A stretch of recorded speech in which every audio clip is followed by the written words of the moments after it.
All right, little Easy. What's happening, man? What's happening? Man, just excited to sit down and talk to you. It's been a while. Oh, it's a pleasure, brother. It's a pleasure. Appreciate that. Appreciate that. Appreciate you being patient today, man. But I'm glad we could sit here and get a productive interview going. Yeah, for sure. For sure, man. Well, I thought we'd start off, this is first time working together, so I just thought we'd start off just getting to know you, Yeah, most growing up definitely. for you and everything, and what it was like for you. Oh man, growing up was beautiful at a point in time. Everybody knows my story. You know what I mean? So growing up was lovely. I grew up and my grandparents raised me, which is my father's parents. And up until his passing, you know what I mean, life was life, you feel what I mean, in Compton, California, crazy to say. A lot of people say how it was growing up in Compton, California with and without your dad. I say, well, with him, it was like we was growing up in Beverly Hills, you know what I mean? It was beautiful. He was the king of Compton, so you feel what I'm saying? It was not a worry when people think of it like, why would you guys still be in Compton? It's like we were the king. It was like our home, our castle, you know what I mean, our territory. So him being the king, his grandparent, his mother and father, which are my grandparents, just had the luxury of just, being free in the city. So it was good as a kid. It was beautiful.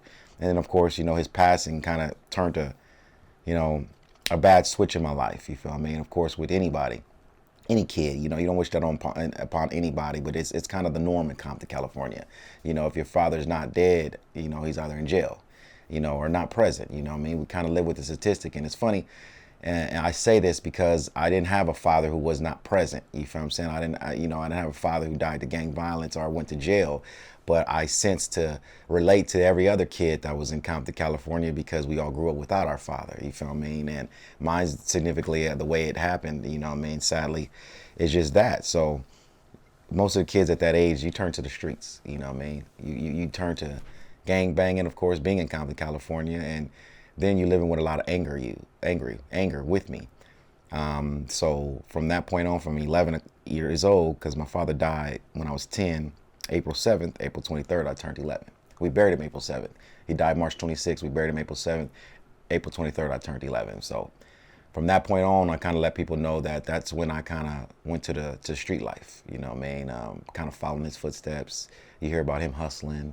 You know what I mean? You already know his reputation in the streets. So me, I just became a knucklehead, and I had a lot of anger. It wasn't, you know what I mean? So started gangbanging, you know what I mean? So life at that time was kind of tough. You get to high school, and before high school, you kind of live that life to where you kind of want to stay out of the shadow of knowing you're Eazy's son because it still hurts. You know what I mean? And then probably around the high school time, you get a little, more older. You start to respect and want to embrace what you come from and embrace the individual that birthed you. So then from that point on, I say around 15, 16, it was like, I owned up to wanting to live in, in his legacy and his light. You feel what I'm saying? And that was just my life. And from that point on, it was kind of verged to want to keep his reputation where it's supposed to be in his hip hop music game. So at 18 years old is when I picked up a mic. Okay. Yeah, yeah, Okay. You mentioned that your dad had a lot of love in Compton. yeah. Uh-huh. I've heard that before. Yes. Can you talk to me a little bit about that? Maybe some stories. Oh, or, man. Man, just let's tell you a street story. Well, okay. So when people think about it like love, how they had a lot of love, before Eazy-E. Let's just say my dad was probably one of the individuals who showed a lot of people how to be in the streets, get money. You feel what I'm saying? Everybody knows it, sell dope.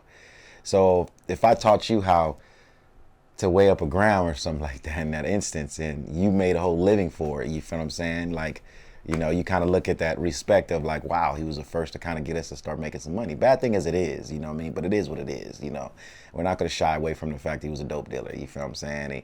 He did what he can to sit here and make means happen to transition and change that when he had a kid with the money and get into the music business, you feel what I'm saying? So that love came from just our respect, who he was, what he did before music, you feel what I'm saying? And the music he's the first individual to put Compton on the map.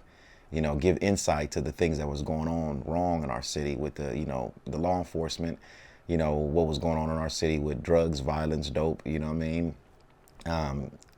in any necessity. The thing about it is, you really look back at Pop's music, and it wasn't too much, the rah individuals like I just want to kill this person. It's more so about, hey, how we gonna get it going, and how we have these problems with the law enforcement, the police. So fuck them. You feel what I'm saying? They're doing us wrong. So in the transition of the street life, having respect and knowing where he's from, and really nobody can mess with him, such a little guy, and he had respect. You go to the fact of when you transition into the music business, and now you have some people who he changed their lives. You know what I mean? He looked out for them, and you got stories to where an individual will go to jail, to the federal prison, behind selling dope. The only way they weren't able to confiscate his house and some of his assets is because of the fact of he legally purchased this by the help of my father. You feel what I'm saying? Like, you know what I mean? So my father giving him a job, or, you know what I mean, maybe a, work he did. I don't know, he might have did something for me on the music side. So gratitudely, he's going to sit here and pay you from his company. You know what I mean? So this individual went to jail and was able to keep a lot of his assets because why? He was able to prove that he got it off of hard, real work. It helped a lot of people. Very much, bro. You know what I mean? I tell you stories, but you know the DOC, you know what I mean? You know cocaine from above the law. You feel me? Code 187, and cocaine, just helping out with just things of your children. Did he help cocaine with his children? Surgeries he had to do, complications he had with his children. You know what I mean? In some sense, saving their lives with, you know what I mean, and paying for that. Pay for DOC's, vocal treatment as the best of he can to have the voice that he does have, at least today. You feel what I mean? But even if it was just small things that you could think of taking care of his circle, his people, his group, even the ones outside, on the streets, you know what I mean? If it was a homeless, if it was individuals. So you kind of sit here and think about it like, wow. So even being Eazy-E and being a multimillionaire, you know what I mean? You guys still were in Compton. And when I'm telling you have respect like a real godfather, you know what I mean? I was the respect and safety and security we had, being in our own city. It's a lot better than, going to Beverly Hills and you got to worry about somebody want to come and rob us. Motherfucker ain't gonna come to Compton and mess with us. You feel what I'm saying? So Compton was our Beverly Hills.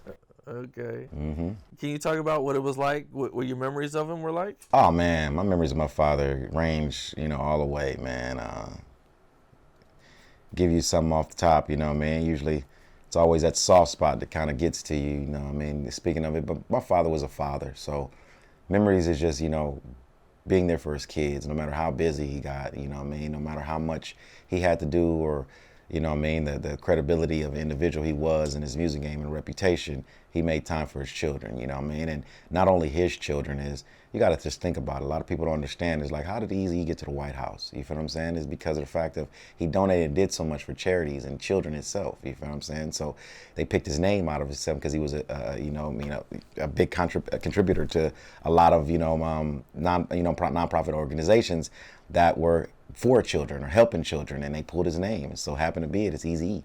You know what I mean? Like, oh wow, this man's really giving back. Yeah, he did. It's a fact. You know what I mean? Y'all probably didn't want to pull this name and have this individual come and have a luncheon at the White House for all these Republicans, but it happened to be so be it because of the fact of his heart.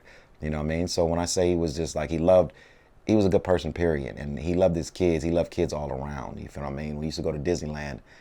We didn't just take us, you know what I mean? He took us. He took his employees' kids. You feel what I'm saying? He took his artists' kids. You know what I mean? And we all went as a whole. So when we walked through, Disneyland, we are the attraction in Disneyland, you know what I mean? And I started to tell people, I was like, you used to trip out. We want to sit and stand in line to take a picture with Mickey Mouse, and Mickey Mouse standing in line want to take a picture with my daddy. So as a kid, that messed you up, like, oh, wow, my daddy's special. You feel what I'm saying? We came in here this is Disney, this is Mickey Mouse world, and Pops overtook it. You feel what I'm saying? Do you remember seeing any of the NWA members when you were a kid? All the time, bro. Dre stayed on the couch, stayed on the floor. Cube used to walk over all the time off of Greenleaf, coming from the bus stop, come record in the backyard. So I grew up and wasn't born in the house, but I grew up in the house ever since from 1 year old to 19. You know what I mean? So the same house NWA started at. Ren was my big homie. He stayed around the corner on Pan so it's like seeing him was abnormal. And Yella's still in my life to this day. I actually got a big show with Burner, E40, Yella, and my artist LaToya Lane. September 11th that we're doing in celebration of my father's birthday. So Yella's always been in my life, you feel what I'm saying? And yeah, it was kind of the norm of seeing the members, you know, at a point in time. You know, grandma's cooking for them. They're over, even when they became big, they'll come over, you know what I mean, kind of be there, maybe do a video in the area. So it's like, you know, basically always seen them.